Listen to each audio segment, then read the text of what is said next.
marcaron la vida de los personajes que en la Biblia asumieron esa gran responsabilidad y fueron enviados por nuestro Señor Jesús para predicar ese mensaje de salvación, el cual nos alcanzó un día a nosotros, y que asumiendo con toda la responsabilidad del caso ese llamado, también nosotros vamos a seguir alcanzando a muchos. Eso es a lo que el Señor nos ha llamado. Pero dentro de todo eso que queremos o quisiera yo empezar por una característica que los discípulos deben de tener. Quiero ver la mano levantada de los que son discípulos de Cristo acá. Bueno, hay algunos, buena cantidad de discípulos.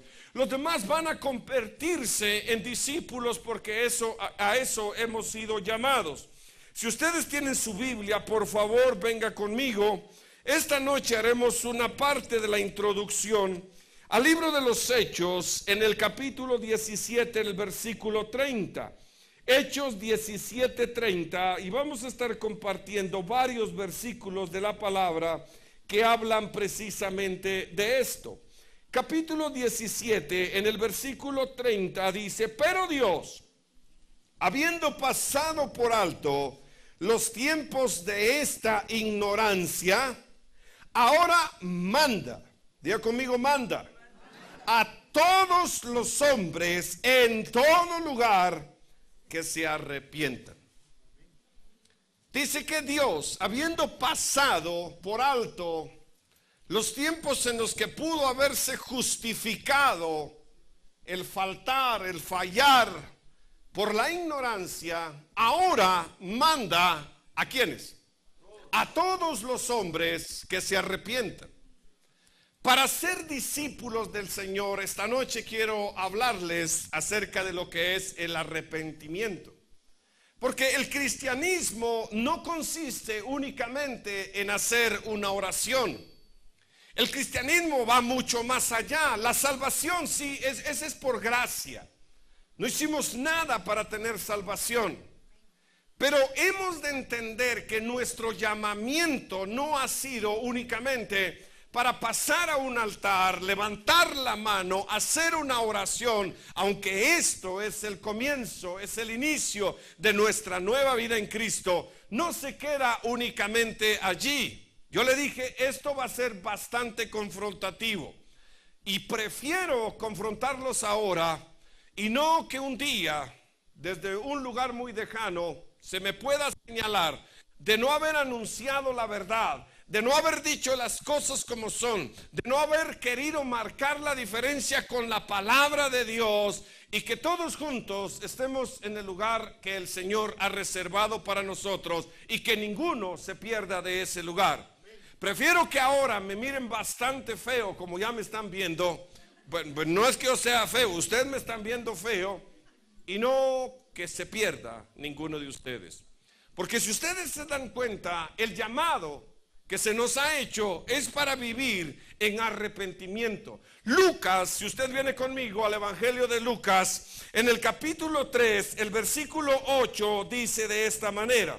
Lucas 3:8 lo dice también, es paralelo a lo que acabamos de leer. Haced pues frutos dignos de arrepentimiento, y no comencéis a decir dentro de vosotros mismos: tenemos a Abraham por padre. Porque os digo que Dios puede levantar hijos a Abraham aún de estas piedras. Haced pues frutos dignos de arrepentimiento. Mire, algunos podrán pensar: mire, yo lo que quiero es ser una buena persona. Yo lo que quiero es ser un buen cristiano. Yo lo que quiero es estar en una iglesia. Y quiero decirles que esos son buenos principios, pero que no fuimos llamados a ser parte de una iglesia.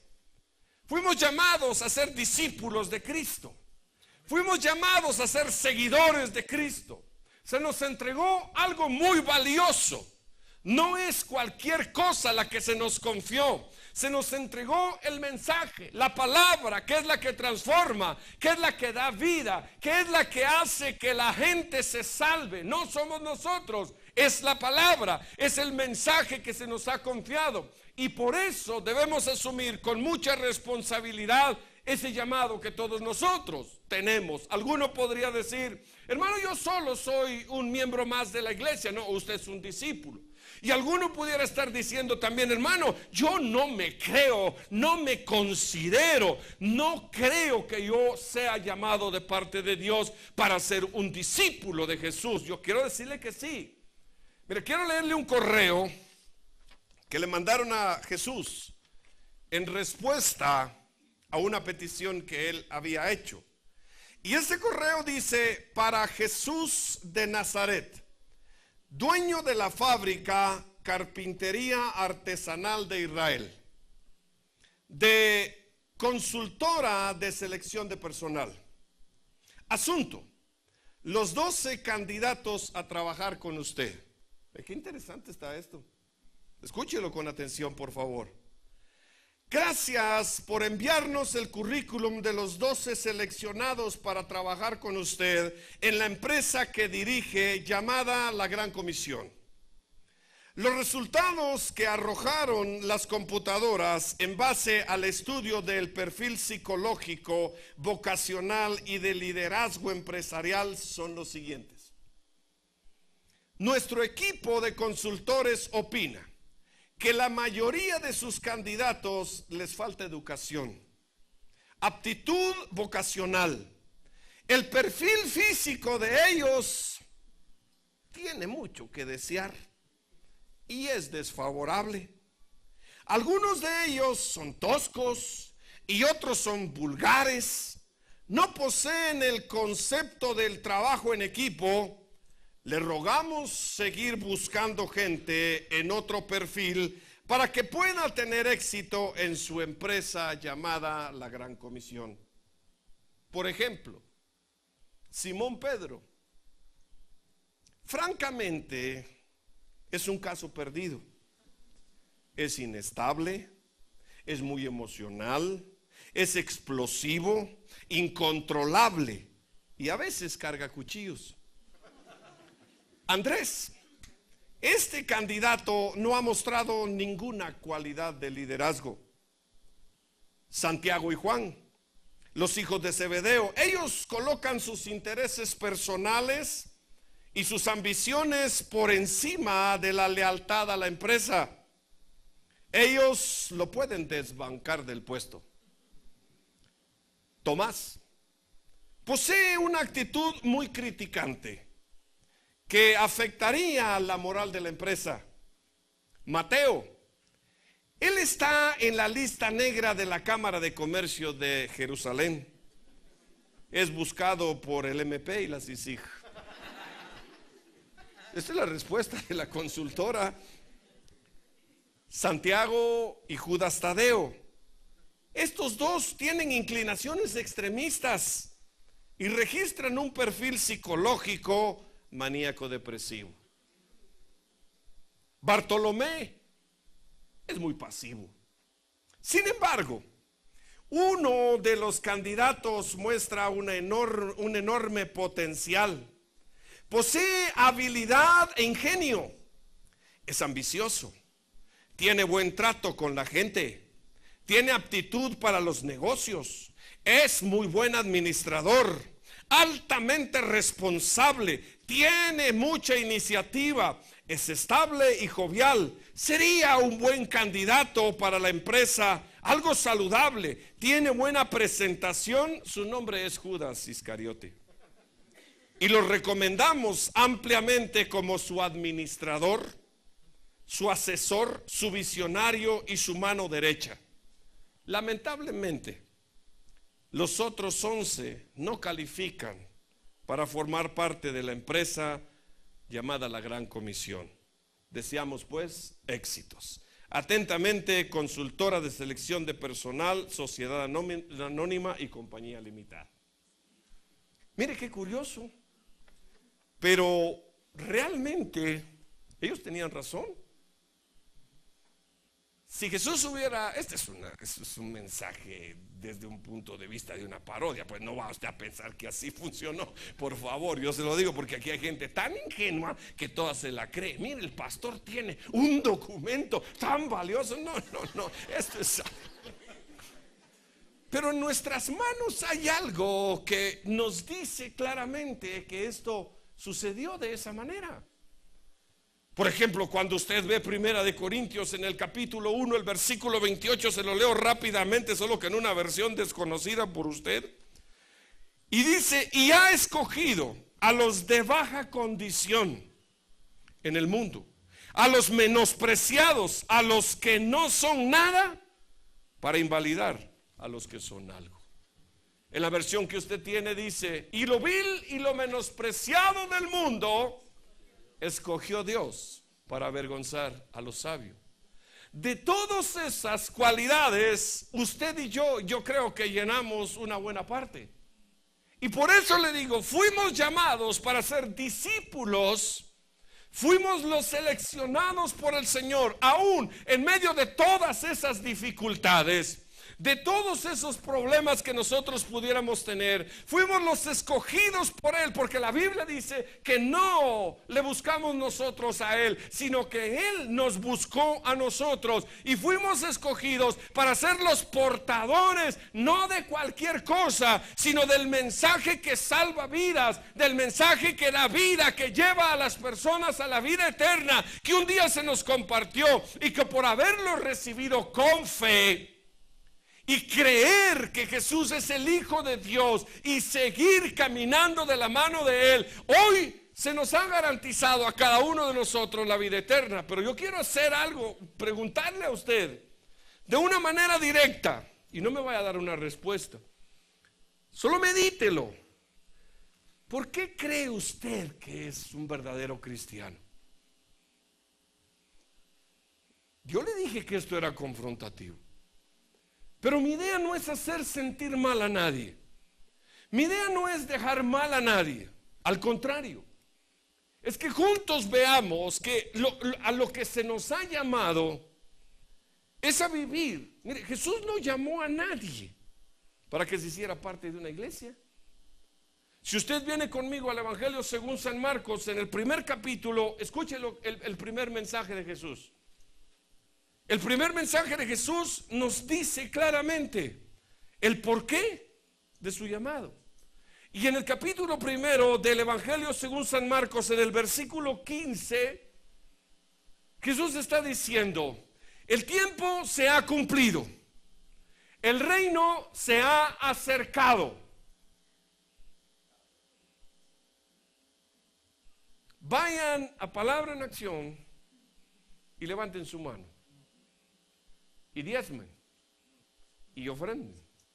Entonces van a ser verdaderos cristianos. Arrepentidos y creed en el Evangelio. La palabra arrepentimiento se deriva o es traducida, trasladada del griego metanoia, que es prima hermana de la paranoia. Sí, pero metanoia significa un cambio de mente, un cambio de mentalidad. Se nos está llamando al arrepentimiento. Entonces, ¿sabe qué se nos está llamando a hacer? A cambiar nuestra manera de pensar. Cuando venimos a Cristo, yo creo que esto pasó con ustedes, pasó conmigo, y si pasó conmigo, tuvo que haber pasado con ustedes también. Porque aquí nadie es más que nadie. Amén. Ah, qué chulos, ¿va? No, hermano, yo no sé cómo pasó con usted. Yo creo que ustedes ya se durmieron. Escúchenme. Pero cuando venimos a los pies de Cristo, se nos abrió la oportunidad de alcanzar la salvación y la vida eterna. Y eso fue gratis. Pero el resto nos va a llevar toda la vida. Porque a lo que se nos llamó es a cambiar nuestra manera de pensar. Y cuando una persona, cuando un cristiano cambia su manera de pensar, lo primero o las cosas que se van a manifestar en su vida es que va a aborrecer lo que antes hacía, lo que desagradaba al Señor, lo que iba en contra de lo que Dios establece en su palabra. Y sin afán de juzgar, lo que cada uno de nosotros debe de hacer para responder la pregunta que le hice anteriormente: ¿cree usted ser un verdadero cristiano? Va a ir en función de: ¿ha cambiado su manera de pensar? Hoy más que ayer usted aborrece lo pecaminoso de su vida. Hoy usted está tratando con las garras, si es posible, de que cada vez esté más alejado de sus pensamientos pecaminosos. Eso marca un verdadero cristianismo. Eso marca un verdadero discipulado. Eso nos hace ver que nuestra vida eterna ha empezado, porque ya no pensamos como pensábamos anteriormente. Y es que es muy especial, mi hermano, porque por ejemplo Santiago dice: ustedes no digan que son tentados de parte de Dios. Varones, voy a hablar por los varones, porque ellos sí los conozco. Los conozco re bien. Varones, ¿verdad que antes, cuando estábamos en el mundo, antes, cuando pasaba una mujer, no podíamos detener esta cabezota, sino que como que con un imán se iba detrás de la mujer? ¿Verdad que sí? ¿O no?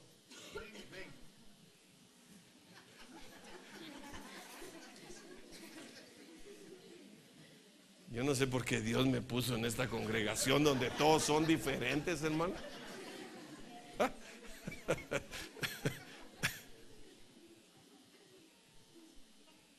Eso es algo, pudiéramos decir, hasta mecánico, pues.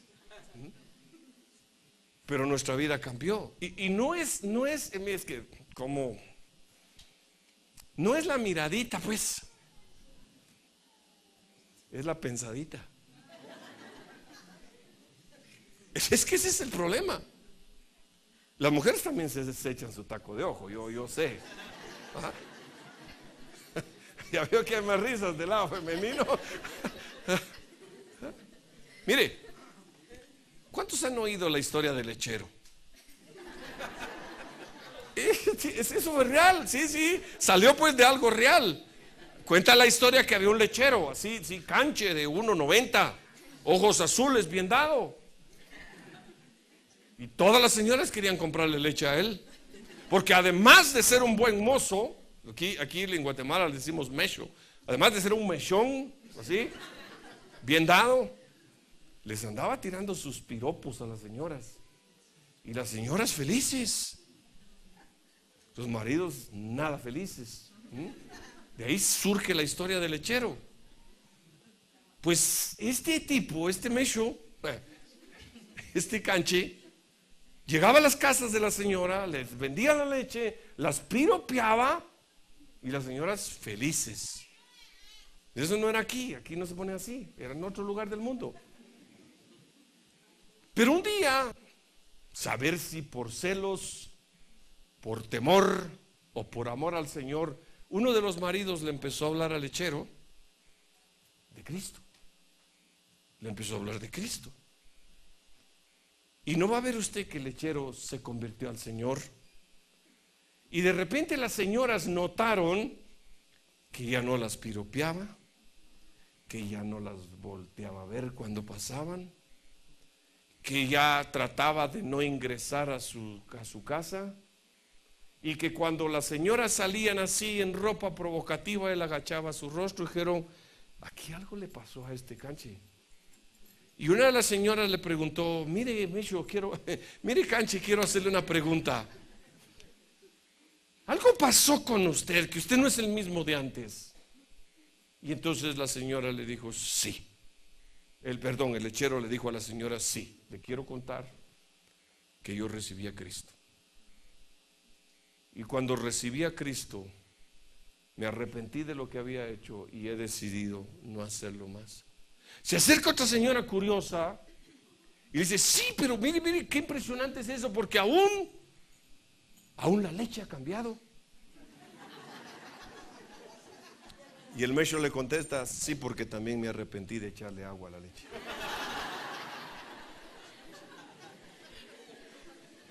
De verdad se había arrepentido. ¿Todavía estamos vendiendo libras de 14 onzas? ¿Todavía estamos dando el vuelto de manera incorrecta? Hace un rato sí, jajaja, pero ¿y ahora la pregunta?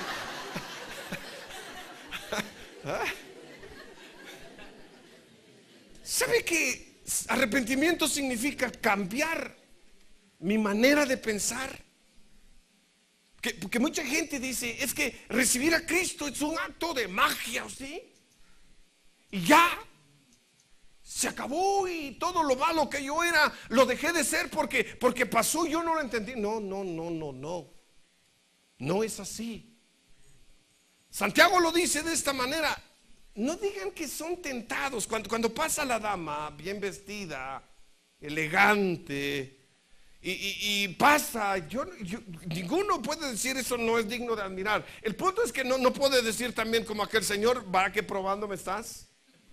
¿Va que enviando la tentación estás? No diga, dice Santiago, que es probado de parte de Dios, porque Dios no tienta a nadie, sino que cada quien, dice, de su propia concupiscencia o manera de pensar, da origen al pecado. Vea cómo es importante esto. El arrepentimiento significa un cambio en mi manera de pensar, un cambio en el patrón por medio del cual yo me movía y pensaba anteriormente. Y Jesucristo en su mensaje dice: el tiempo se ha cumplido, el reino de Dios se ha acercado. ¿Quieren ser parte de él? Arrepentíos y creed en el evangelio.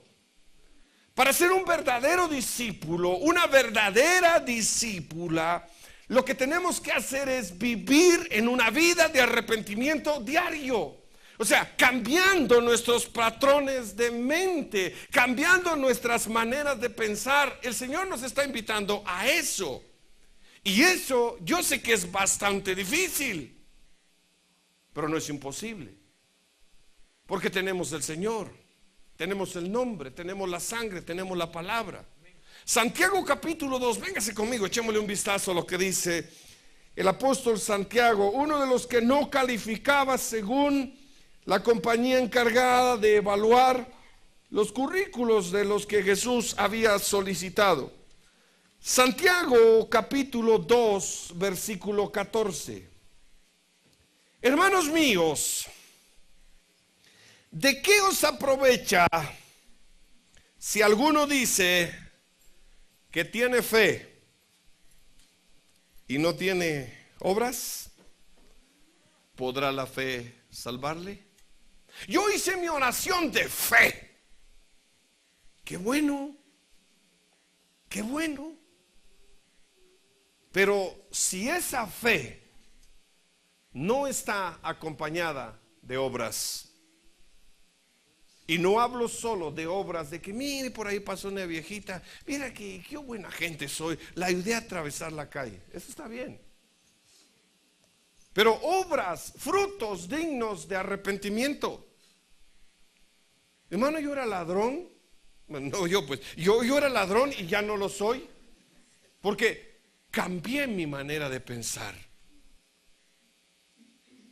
¿Qué es lo que pasa por nuestra cabeza cuando vamos a empezar a hacer algo que nosotros sabemos que no debemos hacer? ¿Qué es lo primero que pasa? Yo le aseguro que la inspiración, la guianza del Espíritu Santo nos dice no. Pero nuestra mente carnal, nuestra manera natural y humana de pensar nos dice sí.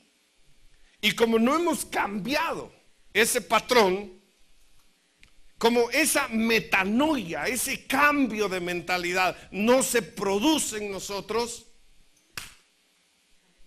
y creemos que el arrepentimiento es sentirnos mal, sentir remordimiento. No.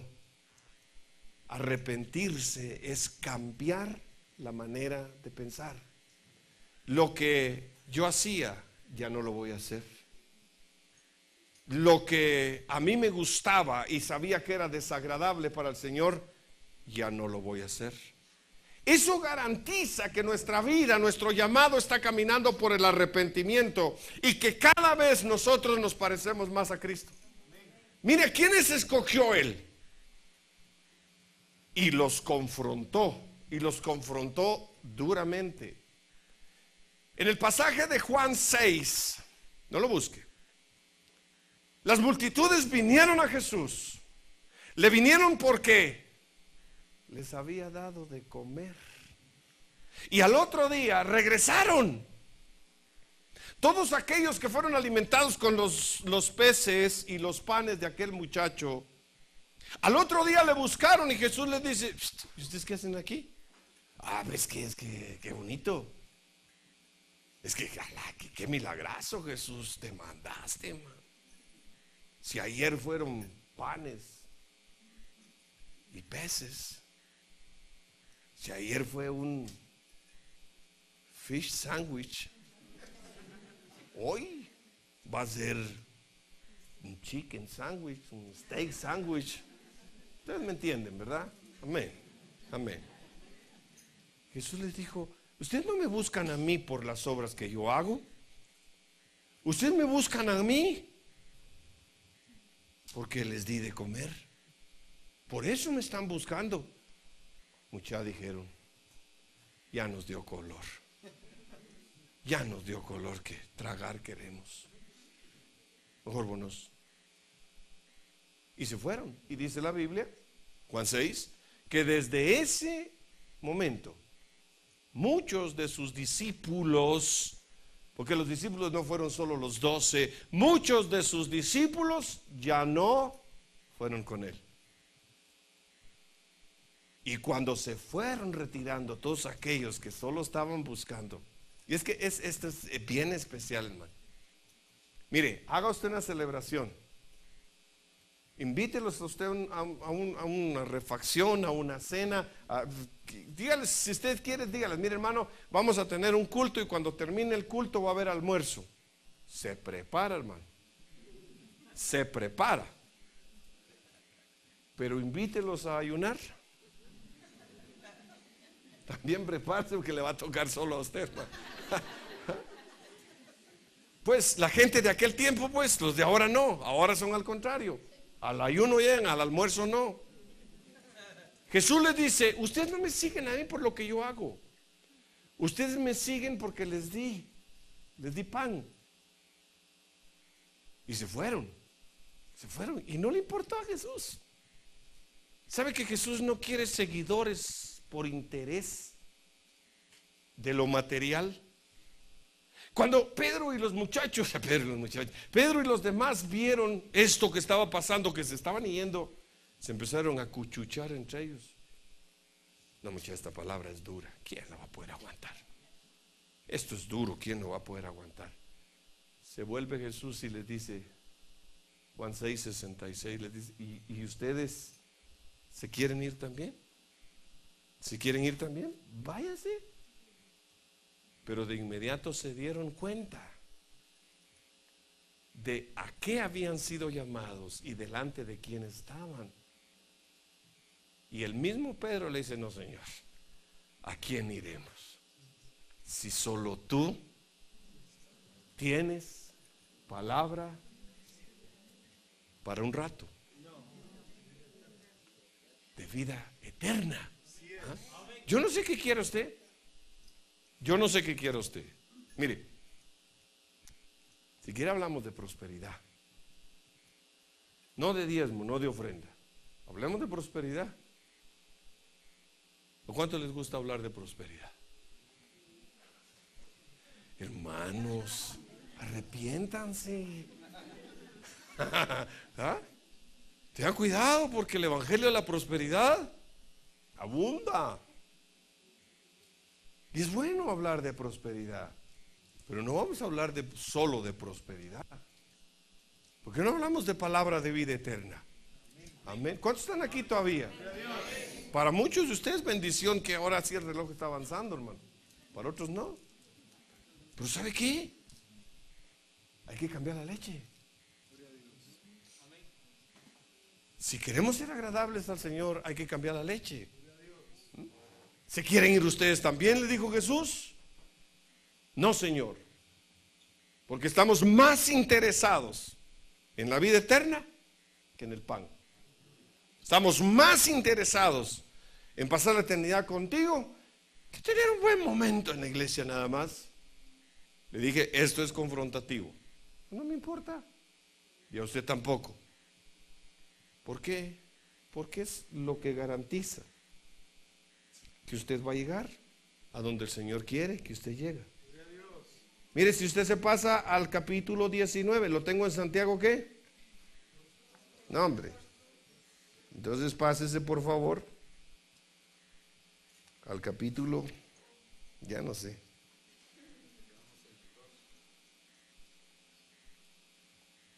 Mire los versos 19 y 20 de ese mismo capítulo.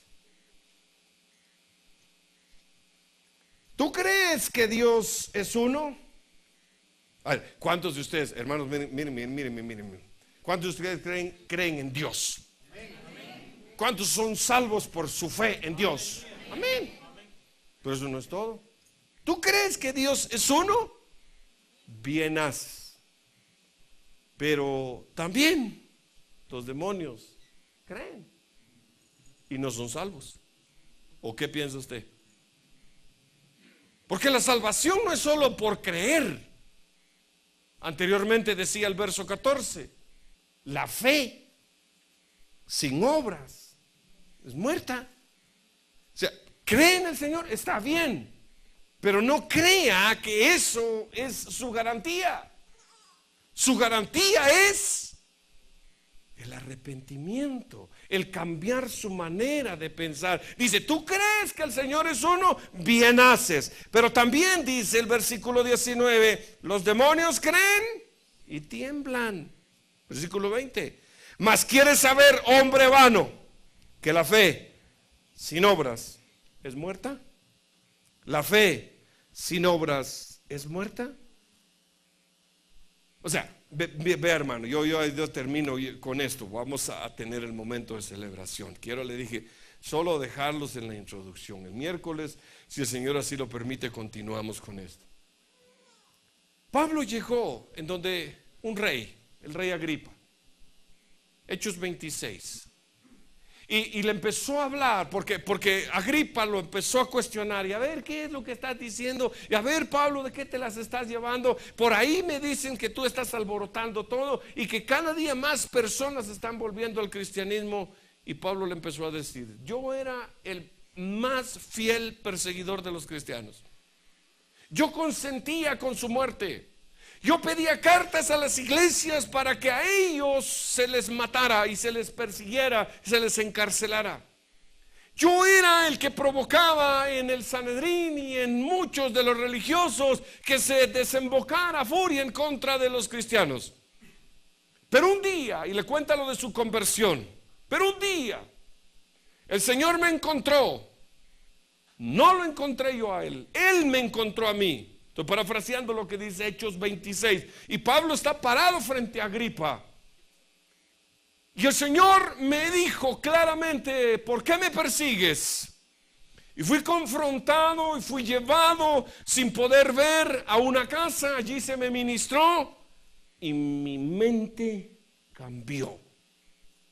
Mi forma de pensar cambió. Entendí que lo que hacía desagradaba al Señor y lo dejé de hacer. Me convertí de ser un perseguidor de los cristianos a ser un portador del mensaje de Cristo. Mi vida sufrió un cambio de 180 grados, no de 360. Porque lamentablemente hay muchos que sí sufren un cambio, pero de 360. O sea, empiezan aquí y dan un giro de 360 grados, pero vuelven a quedar en lo mismo. Cristianos, mi vida sufrió un cambio de 180 grados. Porque estaba en este punto, dice Pablo, de ser un perseguidor de los cristianos, y ahora estoy en el punto de ser un portador del mensaje de salvación. Cuando Agripa oyó esto, dijo: por poco me conviertes a mí también. Imagínense, por poco me conviertes a mí también.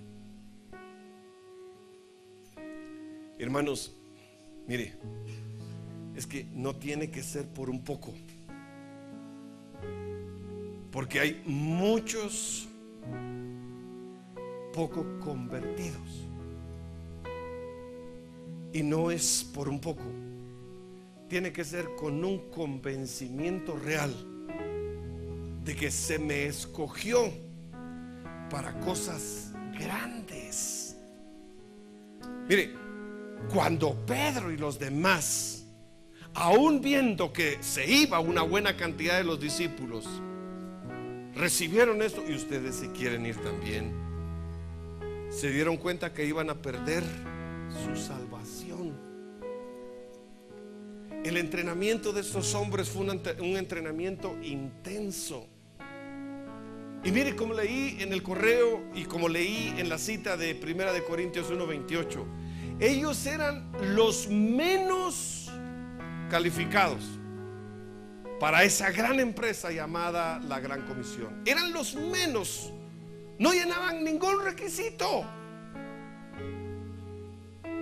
pero el Señor confió en ellos, como ha confiado en usted y en mí. Y a lo único que nos llama es al arrepentimiento, a cambiar nuestra manera de pensar. Mire, vamos a estar hablando en estos mensajes de cómo podemos ser verdaderos seguidores y no perseguidores del Evangelio. El Señor va a mostrarnos, tomando en cuenta las cualidades de muchos de estos hombres que cambiaron su vida, que no es solo por fe, que no es solo porque yo creo, que yo hice mi oración también. Mire, los musulmanes oran, y oran más bonito que nosotros, pero no por eso son salvos. Es que no es solamente, es que yo creo yo creo que hay un Dios. Esa es la excusa de muchas personas el día de hoy para no asumir su responsabilidad de vivir en arrepentimiento y entender que a eso se nos llamó. Si usted revisa los evangelios, no va a encontrar en ninguno de los 4 evangelios que Jesús le diga a alguien: ábreme tu corazón porque quiero morar en él. No lo va a encontrar. Lo que sí va a encontrar es la invitación de Jesús, como esta que leímos de Marcos: arrepentíos y creed en el Evangelio. Cambia tu manera de pensar, cambia tu naturaleza carnal, cambia lo que está mal en ti, pero que no sea por poco me convences, por poco me conviertes, sino que con una decisión firme en cada uno de nosotros. Y Señor, no me llamaste a ser parte de una iglesia, no me llamaste a ser un número más dentro de una congregación, me llamaste a vivir en arrepentimiento, o sea, cambiando mi manera de pensar. Dice el apóstol Pablo: el que robaba, ya no robe más. ¿Sabe cómo un ladrón puede dejar de ser ladrón? Si piensa de manera diferente.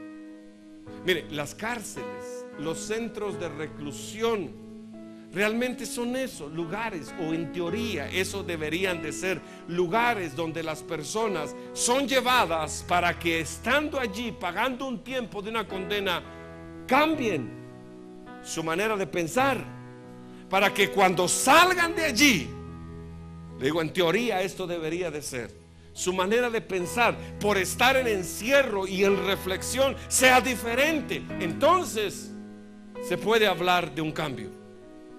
Nuestra vida, que estaba en prisión de pecados, en prisión de delitos, dice, fue trasladada de las tinieblas a la luz admirable. Pero para que realmente estemos en la luz, es necesario vivir en arrepentimiento. Si ninguno de los que estamos aquí llenaba las cualidades óptimas para ser un discípulo. Pero mire qué precioso lo que dice la Escritura. De lo que no valía nada. Yo no sé si hay alguien aquí, pero yo me puedo poner a la cabeza en esto.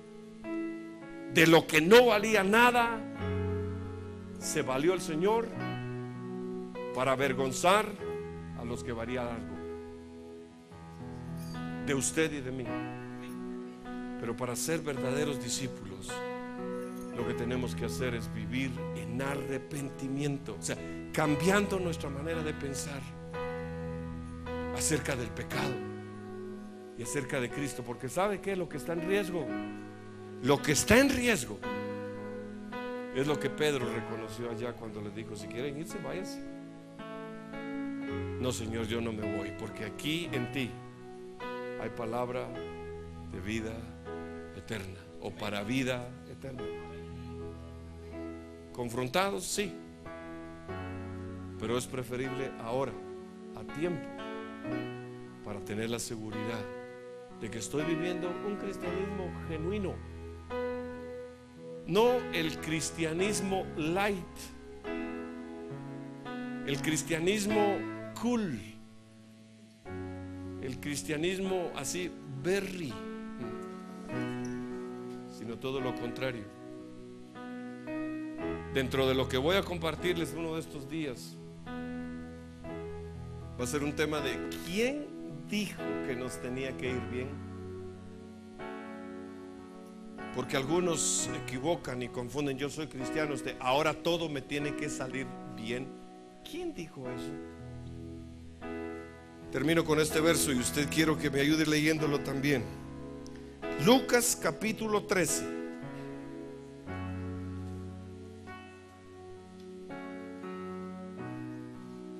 ¿Lo tiene? Lucas 13.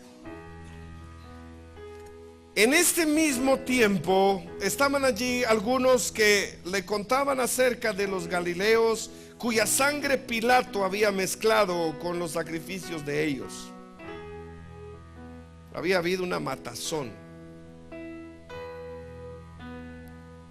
Y respondiendo Jesús, dice el versículo 2, les dijo: ¿pensáis que estos galileos, porque padecieron tales cosas, eran más pecadores que todos los galileos?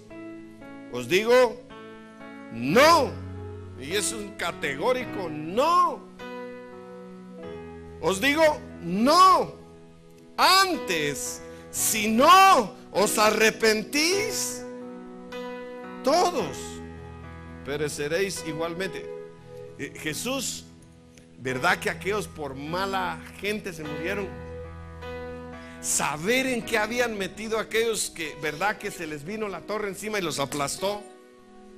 Esos algo debían. ¿Verdad, Jesús, que por eso les cayó la viga, como decimos comúnmente? ¿Por qué? Porque hay muchos que todavía dicen: este es cristiano. Sí, pues a ver en qué andaba. No, señores, aquí Jesús les dice: no. Si no os arrepentís, si no cambian su manera de pensar, también ustedes. Y no está hablando necesariamente de una muerte física de manera violenta o accidentada. Está hablando de lo que está en riesgo. Mira el versículo 4, dice: o aquellos 18 sobre los cuales, esto es lo que le digo, cayó la torre de Siloé y los mató, ¿pensáis que eran más culpables que todos los hombres que habitan en Jerusalén? Os digo, no. Antes, si no os arrepentís, todos pereceréis igualmente. Pero arrepentimiento no es sentir cargo de conciencia. A la que mal me siento, verá usted, otra vez le volví a fallar a mi mujer. pero lo bueno es que me siento mal.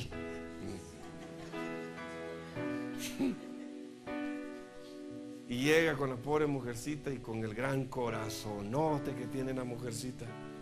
Sí te perdono, pero si no hay metanoia, tal vez a causa de tanto etanol, no hay arrepentimiento.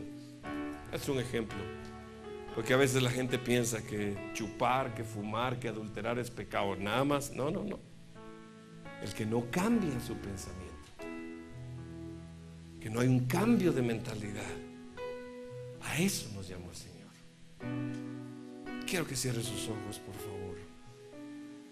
Si se puede poner de pie.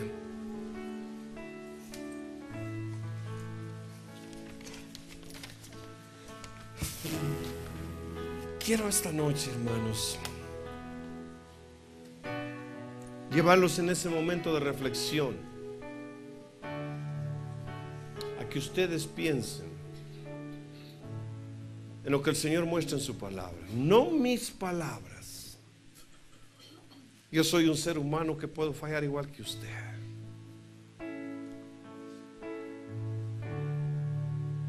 No tome en base lo que yo digo, sino que lo que dice la palabra de Dios.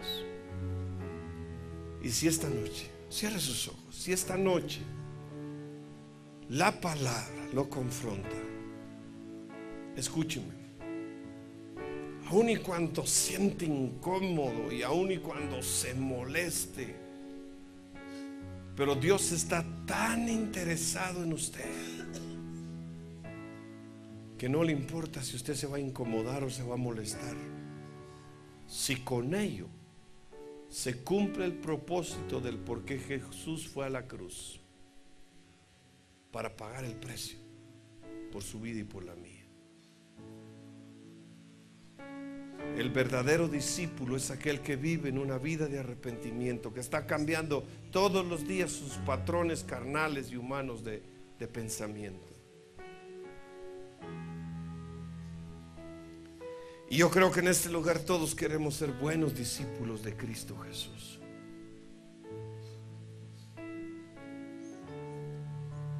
Si la palabra lo ha confrontado, hermano, es porque Dios está muy interesado en usted y envía un mensaje para que a tiempo usted viva una vida de arrepentimiento genuino. Señor, en el nombre poderoso de Jesús quiero darte gracias, porque yo sé que tu Espíritu ha preparado el corazón de cada uno de mis hermanos para que tu palabra produzca en ellos el efecto que ha producido en mí y que está, Señor, diseñado para que todos los que la oyen, la reciben, la creen, realmente tengan esa vida eterna que se encuentra en tu palabra, Señor. Ayúdanos a ser mejores, pero no por poco, sino por mucho, Señor. Ayúdanos a vivir como tú quieres que vivamos, no por poco, sino en todo, Señor, agradándote a ti, cumpliendo la comisión que tú nos has dado y siendo verdaderos discípulos tuyos. Te bendecimos, Señor, y te damos gracias, Padre, en el nombre de Jesús.